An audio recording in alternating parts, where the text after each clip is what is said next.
මෙයා දාන් තියනවා යාගේ පවුලක පින්තූර දාන් තියෙන්නේ. ඉතින් මේ හැම එක්කෙනාටම ඉතින් මගේ SB එකේ යාළුවෝ කියන්නේ හැම එක්කෙනාම යාළුවෝ. කෙල්ල කොල්ලෝ කියලා නෑ යාළුවෝ. ඉතින් ඒකනේ පෙන්ස්කමක් දෙන්නේ. ඒකින් හින්දා මම රතක් විතර දැම්මේ මම දැම්ම දෙයක් පෙන්නන්නම්. දැන් මෙයා මට බයිනවා මේ මම ගෑන් ටෝක් කරනවලු යාගේ.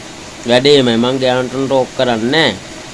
හරිද? SB එකේ යාළුවෝ සෙට් වෙනවා හින්දා මේ අතක් දැම්මේ. මම දැන් මේකත් ඔයාලට මේකේ දාන්න.